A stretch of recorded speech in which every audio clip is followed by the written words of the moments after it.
स्वागत है एक बार फिर से आप सभी के प्यारे से YouTube channel mission of science classes में। दोस्तों, आप सभी को पता है कि हम लोग डेली सुबह 7 बजे एक नए सेशन के साथ जुड़ते हैं और इस सेशन में फिर मैं आप लोगों के लिए केमिस्ट्री का एक महत्वपूर्ण पार्ट लेकर के आप लोगों के बीच हाजिर हुआ हूं। और आज के इस सेशन में आप लोग टॉपिक को देख करके ही आप लोगों को पता चल जाएगा कि आज हम लोग कितने सारे महत्वपूर्ण प्रश्नों को इस सेशन में करने वाले हैं। इसलिए दोस्तों, आप सभी लोग इस चैनल पर यदि नए आए हैं तो चैनल को जरूर सब्सक्राइब कर लीजिएगा, क्योंकि मैं इस तरह का सेशन आपके लिए डेली लेकर के आते रहता हूं। तो दोस्तों, इस सेशन में आप लोगों को मैं बता देना चाहता हूं कि इसमें जो भी स्टूडेंट बीपीएससी टीआरई 4 के लिए तैयारी कर रहे हैं उनके लिए ये काफी ही हेल्पफुल होगा साबित। और जो भी 71 बीपीएससी का एग्जाम देने जा रहे हैं तो दोस्त आप लोग जरूर देख करके जाइएगा, क्योंकि इस सेशन में ऐसे महत्वपूर्ण प्रश्न आप लोगों के बीच लेकर आया हूं जो कि एक क्वेश्चन आपको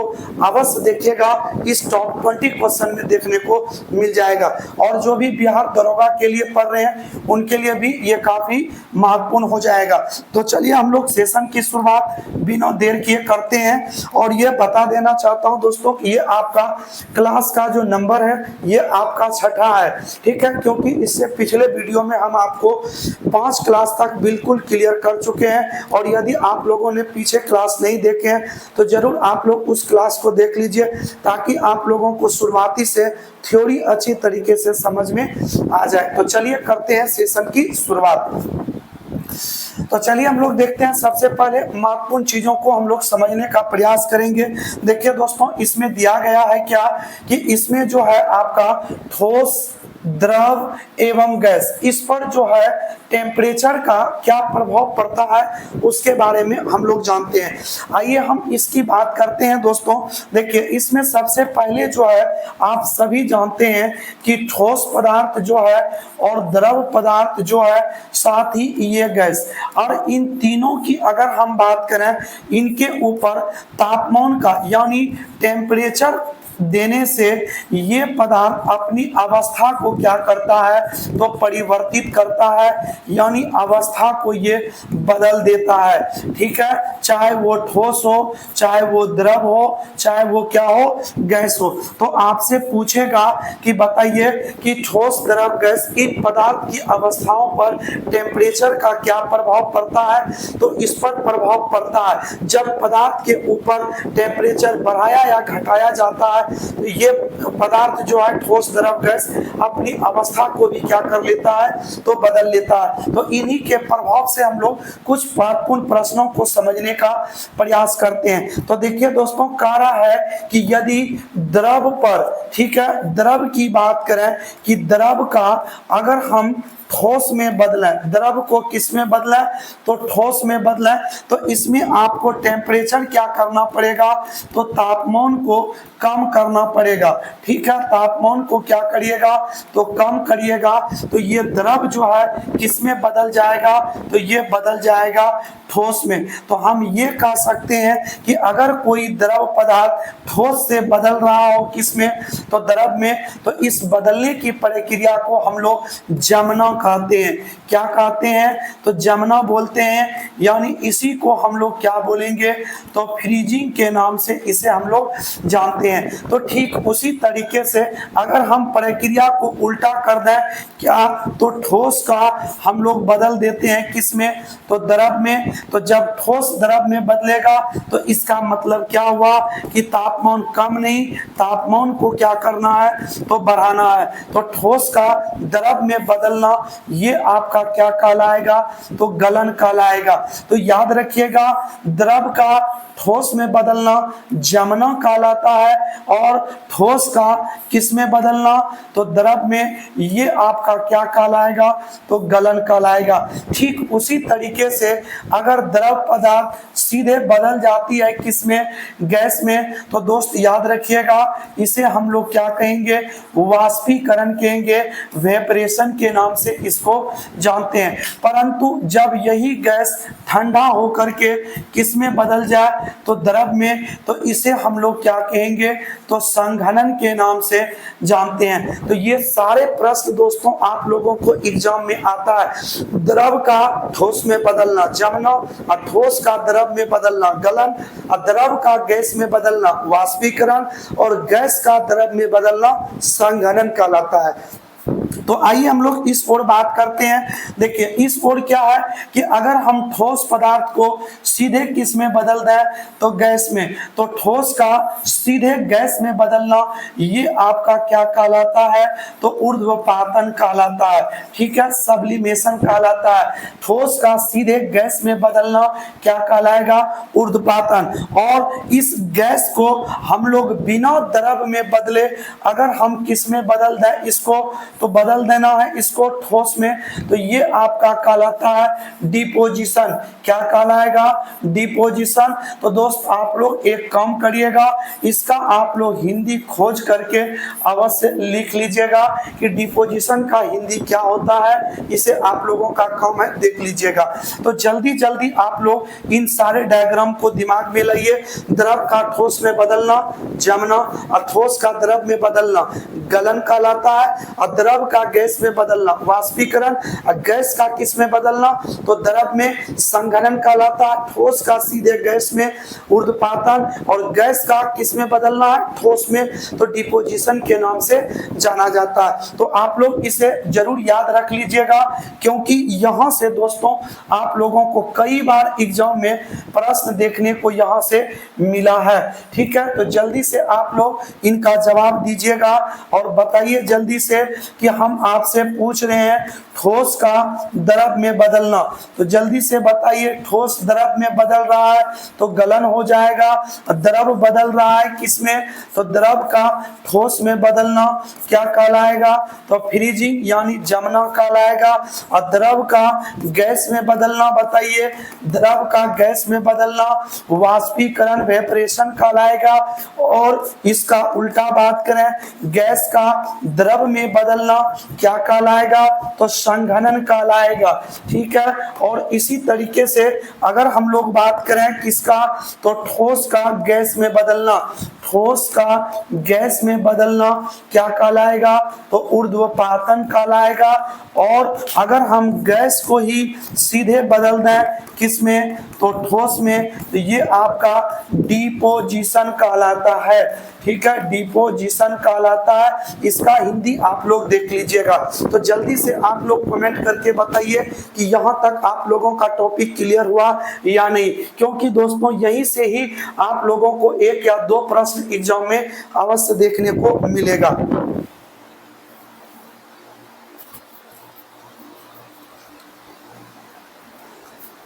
तो चलिए हम लोग बढ़ते हैं आगे की ओर। यहाँ तक आप लोग ने क्लियर कर लिया, तो आइए हम लोग बात करते हैं ऊर्ध्वपातन का। इसके बारे में आप लोग थोड़ी जानकारी ले लीजिए, क्योंकि दोस्तों यहाँ से प्रश्न एग्जाम में पूछा जाता है। जब किसी ठोस पदार्थ को हम क्या करें, गर्म करें, गर्म करने के बाद ये द्रव अवस्था में नहीं आएगा। याद रखिएगा, ठोस को जब गर्म करेंगे वो द्रव न बन के सीधे किस में बदलेगा, तो गैस में जाके परिवर्तित हो जाएगा। परंतु जब हम इस प्रक्रिया को विपरीत करेंगे तो गैस को क्या करना है, ठंडा करना है, तो यह द्रव न बन के सीधा किस में बदल जाएगा, तो ये ठोस में बदल जाएगा।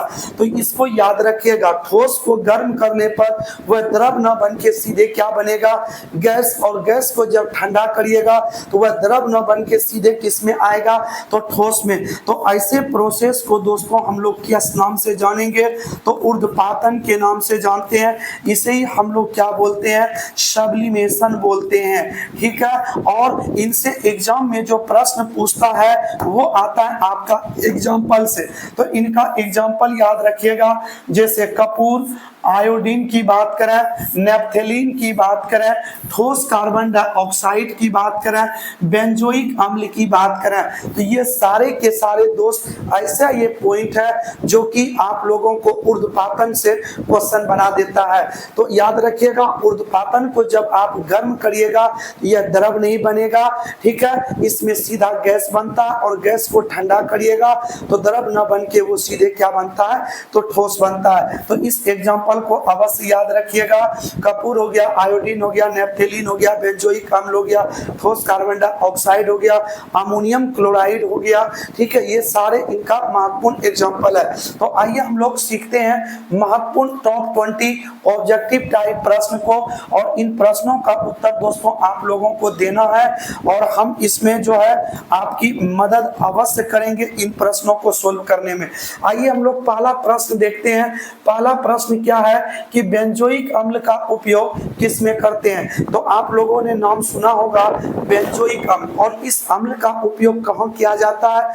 तो खाद्य पदार्थों के परिरक्षण में, यानी भोजन को सुरक्षित रखने के लिए हम लोग बेंजोइक अम्ल का उपयोग करते हैं। तो बेंजोइक अम्ल का उपयोग कहाँ होता है? तो खाद्य पदार्थों के संरक्षण में होता है। बताइए किस समुद्री घास से आयोडीन प्राप्त किया जाता है? बताइए जल्दी से कमेंट में इस प्रश्न का आंसर क्या होगा कि समुद्री घास से आयोडीन प्राप्त होता है। तो याद रखिएगा समुद्र में एक घास पाई जाती है जिसका नाम है लेमिनेरिया, और उसी लेमिनेरिया के घास से जो है आयोडीन को प्राप्त कर लिया जाता है। ठीक है, तो इसका आंसर क्या हो जाएगा? तो लेमिनेरिया हो जाएगा। तो चलिए अगले प्रश्न की बात करते हैं। बताइए कि प्रथम सबसे हल्की गैस कौन सी है? तो सबसे हल्की गैस कौन सा हो जाएगा? तो हाइड्रोजन गैस हो जाएगा, यानी H2 गैस हो जाएगा। चलिए दूसरे प्रश्न की ओर बढ़ते हैं। तो द्वितीय सबसे हल्की गैस कौन है? बताइए दूसरा सबसे हल्का गैस कौन है? प्रथम सबसे हल्की गैस हाइड्रोजन है, और दूसरा बताइए सबसे हल्की गैस कौन सा है? तो दोस्तों ये आपका हो जाएगा हीलियम गैस। ठीक है, कौन सा गैस हो जाएगा? तो हीलियम गैस हो जाएगा। आइए वायुयान के टायरों में कौन सी गैस भरी जाती है? वायुयान के टायरों में कौन सी गैस भरी जाती है? तो याद रखिएगा इसके टायरों में कौन सी गैस रहती है? तो हीलियम गैस भरी जाती है वायुयान के टायरों में। चलिए नेक्स्ट प्रश्न की ओर बढ़ते हैं। बताइए जल्दी से, अगला प्रश्न है आप लोगों का, गुब्बारे में कौन सी गैस भरी जाती है? बताइए ऐसा गुब्बारा आप लोग देखे होंगे कि जिसके अंदर गैस भरने पर वो गुब्बारा ऊपर की ओर उठता है, परंतु जब आप उसे मुंह से हवा भरेंगे तो वो गुब्बारा ऊपर न उठ के वो जमीन पर नीचे की ओर आता है। ठीक है, तो उस गुब्बारे में बताना आपको कौन सी गैस भरी जाती है जो कि ऊपर उठता है, उस गुब्बारे की बात कर रही है। तो याद रखिएगा वो गुब्बारे में कौन सी गैस भरी जाती है? तो याद रखिएगा उसमें भी कौन सी गैस रहती है? तो हीलियम गैस रहती है। आइए हम लोग बात करते हैं कृत्रिम सांस के लिए अस्पताल में प्रयोग होता है। आप लोग देखे होंगे कि कुछ व्यक्ति जो है जिनको कि श्वास का प्रॉब्लम होता है, या वेंटिलेटर पे जब व्यक्ति को रखा जाता है तो उसको ऑक्सीजन मास्क लगाया जाता है, और उस ऑक्सीजन मास्क में क्या होता है कि ऑक्सीजन गैस के साथ कुछ अन्य पदार्थों को भी मिलाता है, ताकि अगर आप प्योर ऑक्सीजन सांस लीजिएगा तो हमारे शरीर ने प्योर ऑक्सीजन को ग्रहण नहीं किया है, परंतु जब ऑक्सीजन वो अंदर जाएगा तो शरीर के अंदर फेफड़े पर चोट पहुंचाती है। तो इसलिए ये चोट न पहुंचाए तो ऑक्सीजन गैस के साथ मिला लिया जाता है हीलियम गैस को। तो याद रखिएगा कि अस्पताल में कृत्रिम सांस के रूप में ऑक्सीजन गैस के साथ किनको मिला लिया जाता है? तो हीलियम गैस को मिला लिया जाता है। चलिए आगे बढ़ते हैं। गोताखोर समुद्र के अंदर कम गहराई पर जाने पर ऑक्सीजन सिलेंडर के साथ कौन सी गैस मिलाती है? देखिए अगर कम गहराई पर गया है तो वो लोग क्या करता है, ऑक्सीजन गैस के साथ इसी हीलियम को मिलाती है, परंतु जब वह अधिक गहराई में जाती है तो अधिक गहराई में जाने पर वो ऑक्सीजन के साथ किनको मिला लेती है? तो नाइट्रोजन गैस को मिला लेती है। चलिए आगे की ओर बढ़ते हैं। अगला प्रश्न है आप लोगों का, फुटबॉल में कौन सी गैस भरी जाती है? जल्दी बताइए कि फुटबॉल के अंदर जो है वो कौन सी गैस इसमें भरी जाती है? फुटबॉल के अंदर जल्दी से कमेंट में बताइए, फुटबॉल के अंदर कौन सी गैस भरी जाती है?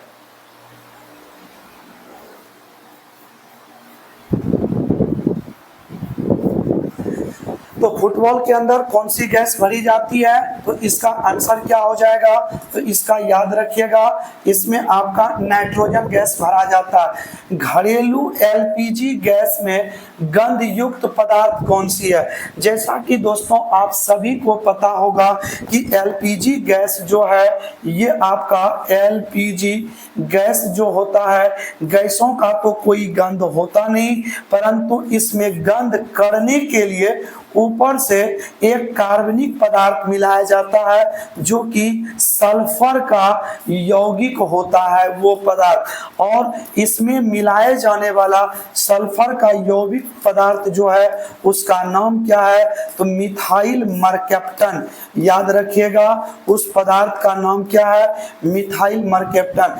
जब कभी गैस खुला रहता है तो यही मिथाइल मरकैप्टन जो है गंध करके आपको सूचना देता है कि गैस खुली है या बंद है, इसकी जानकारी मिल जाती है। तो याद रखिएगा, वो आपका क्या हो जाएगा? Ethyl mercaptan.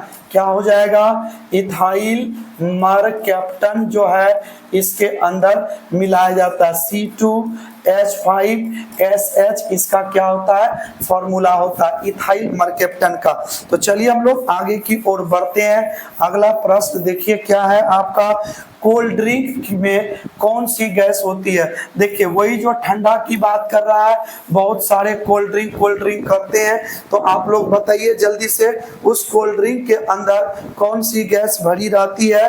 तो याद रखिएगा, इस कोल्ड ड्रिंक के अंदर जो रहती है वो कौन सी गैस रहती है? CO2 गैस रहती है। और याद रखिएगा दोस्तों, यही कोल्ड ड्रिंक जो है जिसमें कार्बन डाइऑक्साइड रहता है, ये जल के साथ अभिक्रिया का कार्बोनिक अम्ल का निर्माण कर लेती है। ठीक है, कार्बोनिक अम्ल का क्या कर लेती है? निर्माण कर लेती है। तो याद रखिएगा, कोल्ड ड्रिंक कोई अच्छी बात पीना नहीं है। ठीक है, इसमें कौन सी गैस रहती है? कार्बन डाइऑक्साइड गैस पाई जाती है। चलिए तो बढ़ते हैं आगे की ओर। करा समुद्र तल से ऊपर जाने पर वायुमंडलीय दाब क्या होता है? तो बताइए जल्दी से, समुद्र के तल से ऊपर अगर आप जाइएगा तो वायुमंडलीय दाब क्या होगा, इसके बारे में आपको बताना है। आइए हम लोग यहां से इन प्रश्नों का उत्तर एक थ्योरी के माध्यम से हम लोग समझते हैं। जरा सा ध्यान दीजिएगा दोस्तों। देखिए, पृथ्वी पर का स्थलीय भाग जो है, याद रखिएगा, स्थलीय भाग, इसकी माप जो होती है वो समुद्र तल से होती है। ठीक है, किससे होती है? तो समुद्र तल से माप की जाती है। तो मान लिया जाए दोस्तों कि ये आपका स्थल भाग है। ठीक है, स्थल भाग से, इस भाग से आप लोग जैसे जैसे ऊपर जाएंगे तो ऊपर जाने पर क्या होता है? वायुमंडलीय दाब घटती है। क्या होती है? तो वायुमंडलीय दाब क्या हो जाती है? तो घट जाती है। इतना ही नहीं, आप अगर यहाँ इस स्थलीय भाग से अगर आप नीचे भी आना चाहते हो तो यहाँ पर भी क्या देखा जाता है? तो वायुमंडलीय दाब क्या होती है? तो ये दाब यहाँ पर भी घट जाती है। तो आप ऊपर जाएं या स्थल से नीचे जाएं तो दोनों कंडीशन में वायुमंडलीय दाब क्या हो जाती है? घट जाती है। तो दोस्तों, इस दाब के घटने से देखिए क्या चीज होता है? तो सबसे पहला चीज, इसका क्वथनांक बिंदु कम हो जाता है, यानी क्वथनांक घट जाता है। ठीक है, क्वथनांक क्या होता है?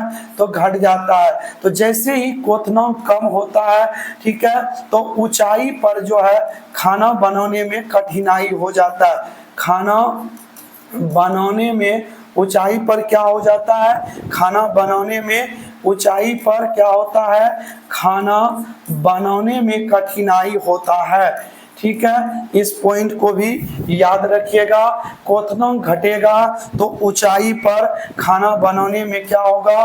तो कठिनाई आएगा। क्यों आएगा कठिनाई? क्योंकि बर्तन में जो जल है, ठीक है, जल है, इस जल का वाष्पीकरण बढ़ जाता है। वाष्पीकरण क्या हो जाता है? तो बढ़ जाता है। यानी जब वाष्पीकरण बढ़ेगा तो पानी जल्दी ही वाष्प बन के क्या होता है, उड़ जाता है हवा में, जिससे भोजन जो आप पकने दिए थे उसमें वो भोजन ज्यों का त्यों रखा ही रह जाता है। और बात करें कि जब वायुमंडलीय दाब घटती है तो ऊंचाई पर क्या होता है, जो आपके पास फाउंटेन पेन होता है, ये पेन अपनी स्याही को क्या करता है, बाहर निकाल देता है, क्योंकि दोनों का दाब समान नहीं होने की वजह से अंदर का दाब कम होता है और बाहरी दाब अधिक होने की वजह से स्याही क्या होता है, तो बाहर निकल जाता है। ठीक है। और दूसरी बात करें, जब कभी पर्वतारोही पर्वतों पर चढ़ता है तो इसी वायुमंडलीय दाब की कमी की वजह से कभी कभी उसके नाक से क्या होता है, तो ब्लड निकलने लगता है। ठीक है। तो इन सारे प्रश्नों का उत्तर दोस्तों एक ही है, वो है क्या, वायुमंडलीय दाब में कमी। तो अब आप लोग इन सारे प्रश्नों का उत्तर आसानी से दे पाएंगे। तो बताइए, ऊंचाई पर जाने पर वायुमंडलीय दाब क्या हो जाता है, कम हो जाता है। वायुयान में सफर करते समय फाउंटेन पेन से स्याही निकल जाता है, क्यों, क्योंकि वायुमंडलीय दाब जो है ये क्या हो जाता है, कम हो जाता है। अब आगे देखिए, अधिक ऊंचाई पर जाने से नाक से रक्त निकलता है, क्योंकि यहाँ पर भी आपका आंसर यही होगा, वायुमंडलीय दाब क्या होता है, तो कम हो जाता है।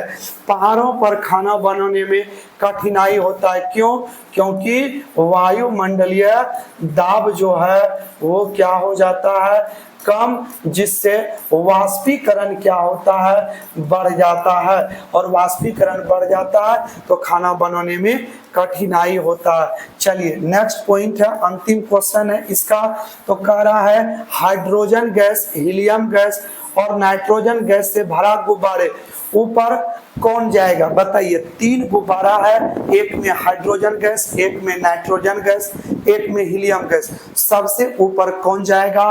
तो इसमें याद रखिएगा कि सबसे ऊपर जो है वो आपका यहां से पहले हाइड्रोजन गैस जाएगा, उसके बाद आपका हीलियम गैस जाएगा और उसके बाद नाइट्रोजन गैस वाला गुब्बारा जाएगा। तो अगर बोलेगा सबसे पहले कौन फटेगा, तो देखिए जो सबसे ज्यादा ऊपर गया है पहले वो फटेगा, उसके बाद हीलियम वाला फट जाएगा। ठीक है। और उसके बाद कौन फटेगा, तो नाइट्रोजन गैस वाला। ये तो फटेगा ही नहीं, क्योंकि ये अधिक ऊंचाई तक जा ही नहीं पाता है। तो दोस्तों ये था आज के सेशन का टॉप 20 महत्वपूर्ण केमिस्ट्री का क्वेश्चन, जिसे आप लोगों ने इस वीडियो में कवर किया। तो दोस्तों यदि आप लोगों को ये वीडियो पसंद आया होगा तो चैनल को जरूर सब्सक्राइब कर लीजिएगा, और हो सके तो वीडियो को दोस्तों में अवश्य शेयर कर दीजिएगा। तो चलिए मिलते हैं इस तरह के नए सेशन के साथ अगले वीडियो में, तब तक के लिए दीजिए इजाजत। जय हिंद।